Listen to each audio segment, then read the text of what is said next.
Annie me demande s'il est possible de faire un tirage sur la question du Bitcoin, cette monnaie numérique, et en particulier sur la question suivante: pourquoi est-ce que nos gouvernements essaient de nous dissuader d'acheter du Bitcoin? Alors j'avoue que c'est un thème avec lequel je ne suis pas familier, donc je ne sais pas trop où je mets les pieds. On va quand même essayer de voir ce que suggèrent les cartes à ce sujet. J'interroge le tarot de Marseille.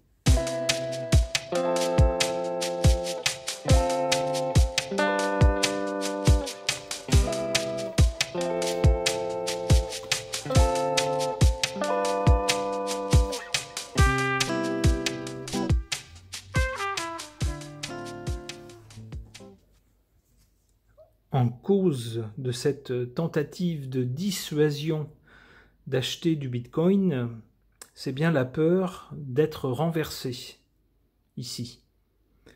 C'est parce que ce Bitcoin est susceptible de renverser la couronne, de faire tomber la couronne, et donc on sait que la monnaie pour un pays, par exemple, la monnaie, le pouvoir de battre sa propre monnaie, c'est l'un des piliers de la souveraineté. C'est dire si le contrôle de la monnaie est quelque chose d'important pour un pays. On a donc des puissants ici qui sont à la tête de la tour. Ici on voit une tour avec une couronne, donc les rois, si j'ose dire, les rois modernes qui peuvent être des présidents, ce genre de choses, ce genre de personnes, pardon. Eh bien, ils ont le pouvoir sur la monnaie, le pouvoir de battre monnaie, et ce pouvoir ne vaut que pour une seule monnaie. Normalement, on n'a pas le droit d'avoir des monnaies concurrentes. Donc on voit avec cette carte que ce pouvoir de battre monnaie est mis en danger par ce Bitcoin. Et c'est donc pour ça qu'il tente de dissuader les gens d'utiliser le Bitcoin ou d'acheter du Bitcoin. Je pense qu'ils font tout ce qu'ils peuvent pour rendre cela difficile ou inintéressant, etc. De mettre des bâtons dans les roues en tout cas. C'est la raison en fait. Actuellement, avec l'étoile, tous les espoirs sont permis. Alors tous les espoirs sont permis, pourquoi ? Parce que par rapport à cette thématique d'empêcher les gens d'acheter du Bitcoin, eh bien, ça leur permet, eux, de mettre au point, alors ceux qui empêchent l'achat de Bitcoin, les autorités donc des pays, qui essayent de dissuader les gens, ça leur permet pendant ce temps-là, eux, de finaliser leur projet de monnaie numérique, mais leur propre monnaie, la monnaie nationale, qui deviendrait une monnaie numérique. Ils ont bon espoir là-dessus. Hein. C'est un espoir actuel, très actuel. C'est pas pour quelque chose qui va se faire dans 20 ans ou dans 10 ans. C'est pour tenter de réaliser ça dans les mois qui vont venir, quoi. Hein, puisque cette carte sort sur le présent, alors c'est un présent large évidemment, c'est pas le présent, l'instant, les secondes présentes, c'est sur un présent un petit peu plus large que ça, mais c'est pas pour dans 1 an ou dans 6 mois, c'est pour tout de suite, quasiment. Bon, avec l'ermite, il semble que c'est pas fini. Cette histoire-là, c'est pas fini. Il suffit pas donc de dire aux gens n'achetez pas du Bitcoin, ça va se casser la figure, ça ne vaudra plus rien. En tenant ce discours, pour décourager les gens, faire naître le doute, peut-être retarder le moment où ils vont acheter du Bitcoin, et profiter de ce délai supplémentaire pour mettre en place et ensuite imposer sa propre monnaie numérique. Eh bien, il semble que c'est quelque chose qui va durer, cette espèce de petite guerre entre les autorités nationales et puis le Bitcoin. Avec l'ermite, c'est pas un chemin facile et c'est pas un chemin court, c'est quelque chose qui dure. Donc je pense que les autorités vont avoir toutes les peines du monde, dans un avenir proche en tout cas, à empêcher les gens de trouver le Bitcoin attrayant. même s'ils parviennent à mettre en place leur propre monnaie numérique. Peut-être qu'ils pensent que ça va couper l'herbe sous le pied du Bitcoin, mais avec cette carte, j'ai pas l'impression.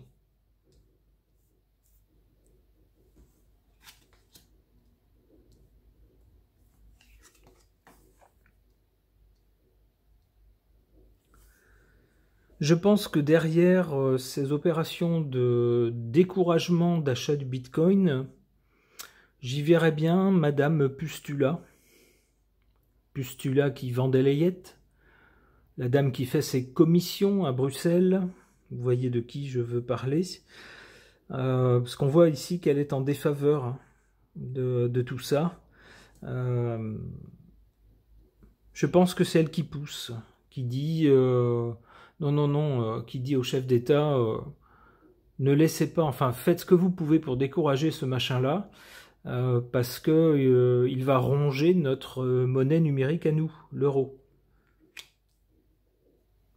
Et ici en carte forte, comme pour confirmer, on a la papesse. La papesse, c'est quelqu'un d'intelligent, qui observe, qui prend note, qui analyse et qui échafaude des stratégies, mais qui ne dit rien, ou si peu. La papesse représente aussi tous les cercles, si j'ose dire, pas des cercles secrets, mais des petits clubs où seules certaines personnes sont au courant. Donc là, il semblerait que derrière ces tentatives de découragement, il y ait un groupe de personnes qui sont coordonnés. Alors je verrai cette dame, surtout, et puis donc les chefs d'État, qui eux savent très bien ce qu'ils font. Ils tentent de, j'allais dire dévaloriser, je ne sais pas si on peut dévaloriser le Bitcoin, mais en tout cas décourager les gens de l'acheter, le temps qu'ils mettent en place leur propre monnaie numérique.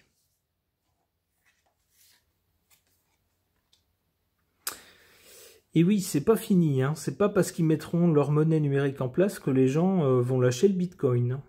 On voit qu'avec l'ermite, le chemin va être long et il va pas être facile. Et avec l'amoureux, on voit que les gens vont hésiter.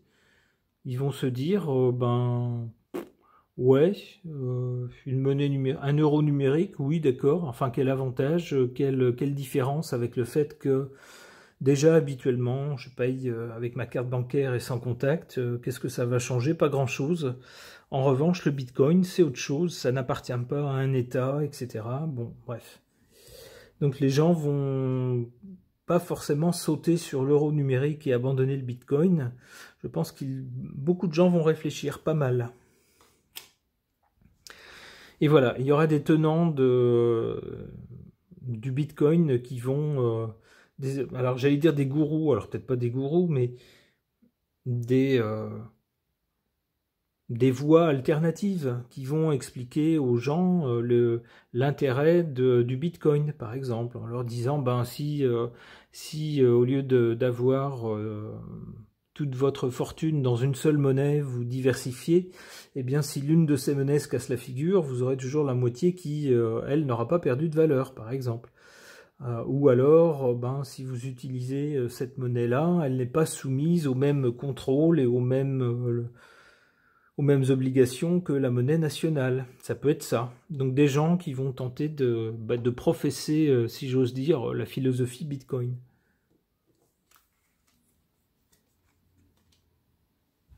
Oui, enfin, ces gens-là risquent à un moment donné quand même d'être arrêtés par les chefs d'État qui, probablement agacés de voir cette concurrence ne pas s'éteindre aussi vite qu'ils l'auraient souhaité, risquent de mettre le haut là. À un moment donné, ils vont dire, bon, écoutez, maintenant, ça suffit, à partir de demain matin, c'est interdit.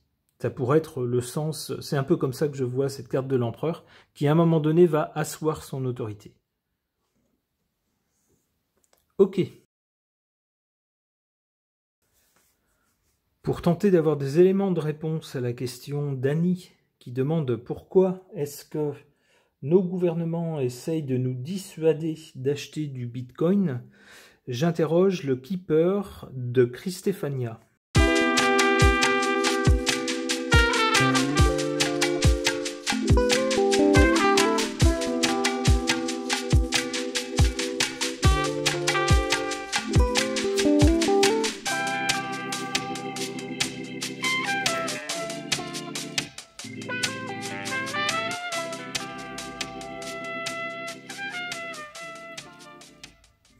Du côté de la cause, de l'origine, ici, on voit cette carte de l'alliance. L'alliance, c'est donc plusieurs personnes qui se mettent ensemble. Alors ici, sur cette carte, on voit 2 personnes, mais dans l'idée, c'est plusieurs personnes qui se mettent ensemble, qui joignent leurs forces. Alors j'y verrai l'origine du Bitcoin, en fait, qui ne peut fonctionner que si plusieurs personnes partagent le même enthousiasme pour cette monnaie numérique. En carte centrale pour le présent, on a cette carte qui s'appelle Honneur et Succès. Alors je vois surtout sur cette carte une couronne. La couronne, c'est quand même le symbole, l'un des symboles de la souveraineté, même si dans la plupart des pays maintenant on n'a plus un monarque, mais un président, eh bien j'y vois le symbole de l'unité du pays sous l'autorité d'une personne. Et c'est bien de ça qu'il est question avec la concurrence du Bitcoin, qui n'est pas une monnaie nationale et qui vient donc concurrencer les monnaies nationales et donc faire vaciller cette souveraineté de la monnaie. Du côté du résultat ou de l'avenir, on a cette carte du gentleman. Alors je ne sais pas encore comment l'interpréter, je verrai ensuite avec d'autres cartes tirées par-dessus.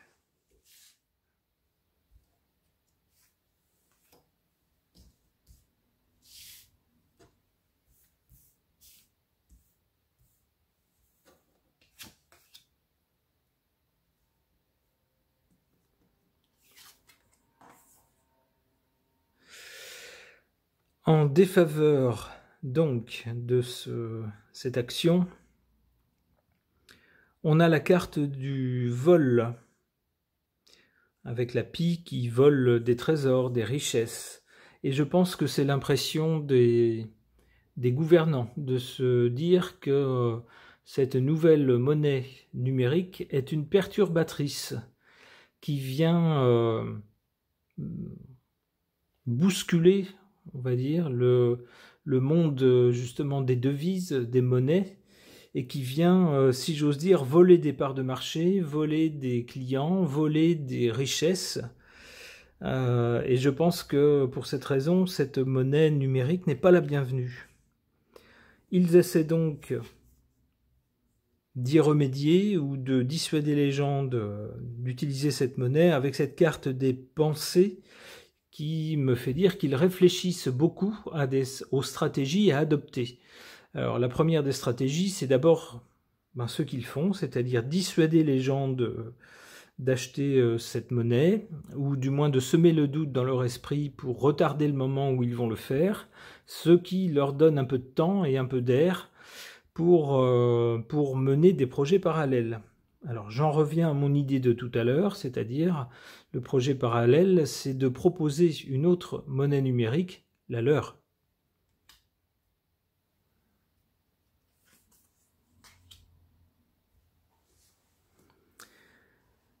Pour le résultat ou l'avenir, on nous parle donc d'un gentleman, ça serait quelqu'un de bien, donc quelqu'un d'intelligent, quelqu'un de valeur et quelqu'un de bien, de fréquentable, qui serait associé ici à un grand bonheur. Alors ce gentleman apparemment est quelqu'un de cultivé. Alors ça peut être quelqu'un qui est cultivé, quelqu'un qui communique. On voit un livre avec du texte. Alors peut-être s'agirait-il d'une personne s'exprimant publiquement ou de façon alternative en faveur du Bitcoin, par exemple, ça pourrait être ça. Donc quelqu'un avec des idéaux nobles, a priori, et qui ferait naître un grand bonheur chez les gens qui se diraient chouette, une nouvelle monnaie pour un nouveau monde, une nouvelle façon d'envisager nos sociétés, etc., le rapport à la finance, etc. Ça pourrait être ça. Personne principale. Alors voilà une carte qui, dans ce contexte, ne nous dit pas grand-chose. On voit une femme, en tout cas. Alors, mes connaissances dans le domaine animal étant d'une nullité crasse, je serais incapable de dire s'il s'agit d'une chouette ou d'un hibou. Je pense qu'il s'agit plutôt d'un hibou. Je ne sais pas. Ou chouette. Je n'en sais rien. Donc je n'oserais pas dire que la dame en question est une vieille chouette, d'autant plus qu'elle n'a pas l'air vieille. Elle a l'air plutôt jeune et jolie. En tout cas, ce genre d'animal souvent fait référence soit à des savoirs ésotériques, un peu mystiques. On voit ici cette montre qui nous parle du temps qui passe. Alors le temps jouerait en faveur de la sagesse, en faveur des uns ou des autres, en faveur de qui d'ailleurs?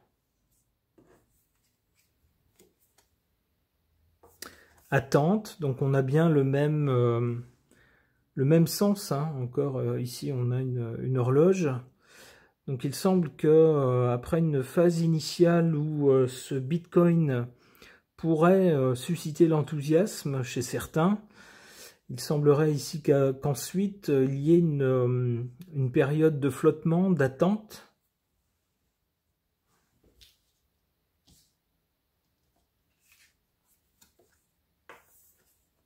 Longue route, oui, donc c'est pas gagné, hein, c'est pas gagné ni pour les uns ni pour les autres. Il semble que on va dire le duel entre ce Bitcoin numérique et puis les monnaies nationales qui ont toutes plus ou moins l'ambition de devenir également des monnaies numériques, ne serait-ce que pour